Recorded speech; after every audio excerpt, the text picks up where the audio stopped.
We're living in a world today that has a lot of the limitations of travel, connectivity, and access removed. Today, you can find out what's happening across the world, talk to friends and family who are in a different geographic location right from the comfort of your home. Now, the same applies to the job marketplace. Digital technologies have enabled remote working, and globalization has made it such that employers are no longer restricted to recruiting only within their territories, but now can pursue people with skills and talents from anywhere in the world. Today, it's no longer compulsory to be physically present in your employer's country or state in order to carry out your responsibilities effectively. Agile ways of working and digital transformation have gained prominence in most industries, and there is much more flexibility, which creates greater opportunity for international employment. But how are you taking advantage of this? Are you still only planning your career with the local job market in mind? Are you broadening your scope and horizon to make yourself attractive to the global marketplace, or are you limiting yourself to one specific area? Are your acquired knowledge and skills relevant to job recruiters internationally? Where do you even start if you want to plan and position yourself for a career in the international job marketplace? That is the subject of this video, so stay tuned if you're keen.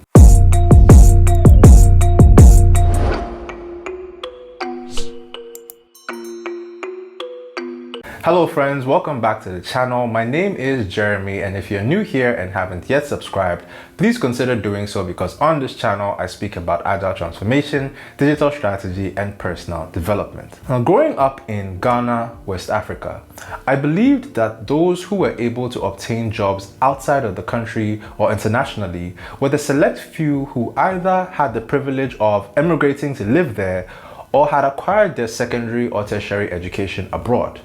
I did not think it was possible for someone having solely local education or local work experience to break into the international market. Fortunately, I was wrong. Today, I work for a multinational fintech that allows remote working and flexible hours.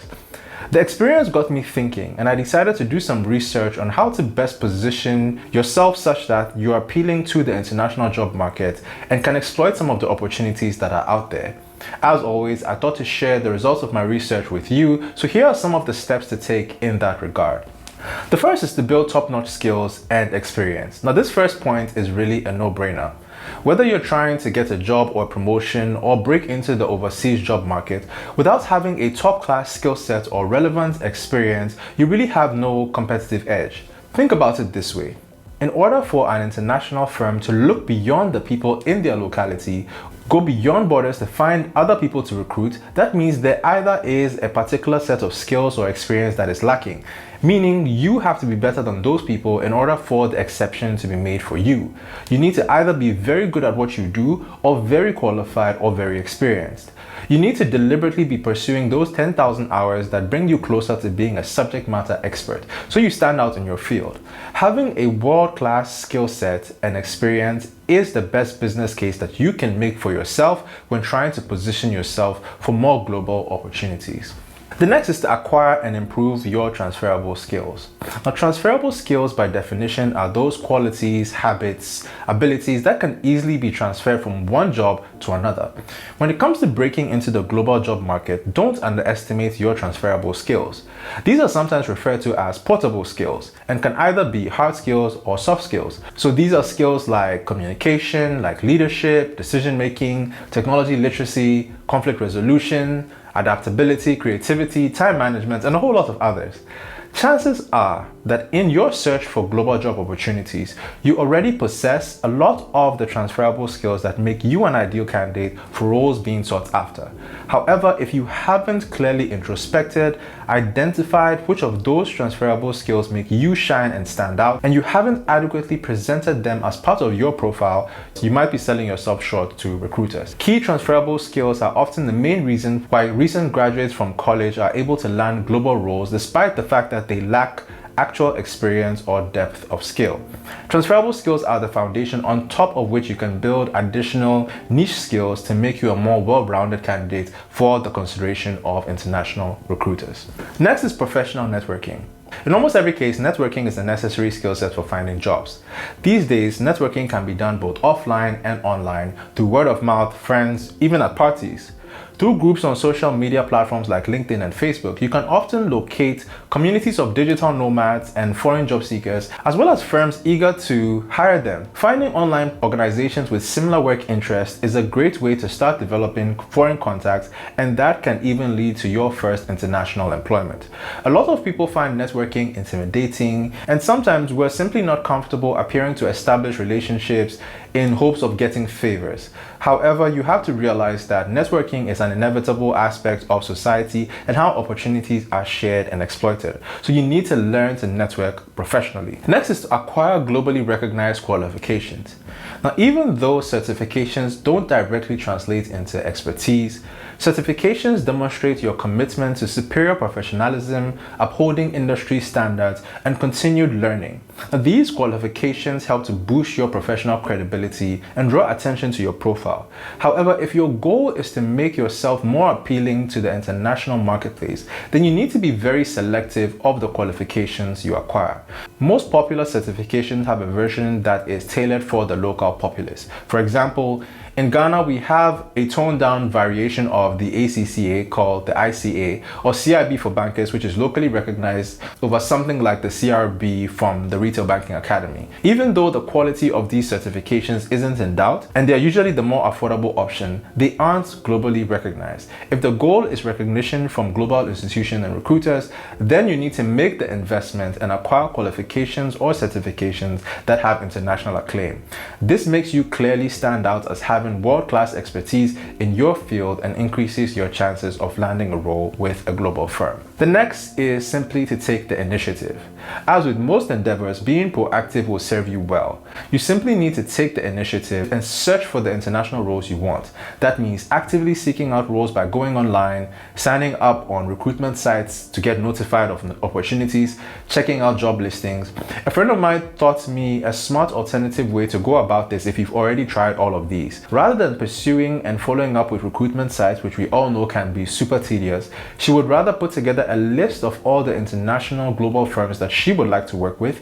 Then one by one, she would go to their websites, find their careers page, and look for roles that appeal to her, and apply one by one to each of these companies directly on their website without going through that middle layer of a job seeker platform.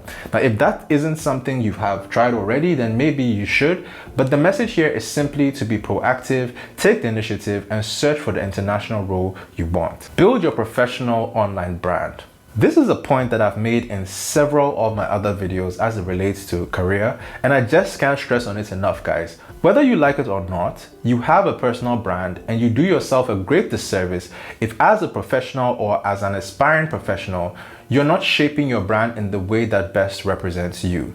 Now, according to Forbes, the career building survey showed that 70% of recruiters nowadays use social media to screen candidates during the hiring process. As Jeff Bezos put it, your brand is what people say about you when you're not in the room.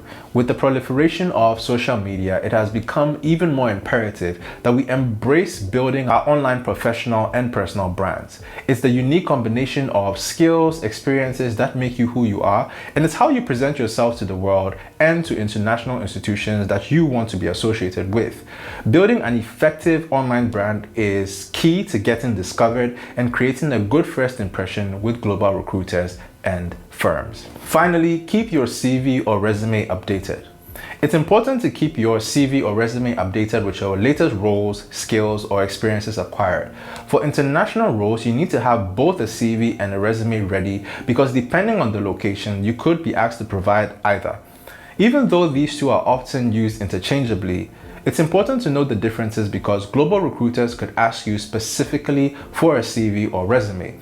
Now, the resume tends to be a concise and curated collection of your professional experience, skills, qualifications that are strictly relevant to the job you're applying for or being prospected for. Now, in contrast, the CV is more of an in-depth history of your professional and academic credentials and your accomplishments. The main differences between the two have to do with the length of the document, the information that is required, and the geographic location from which it's being requested.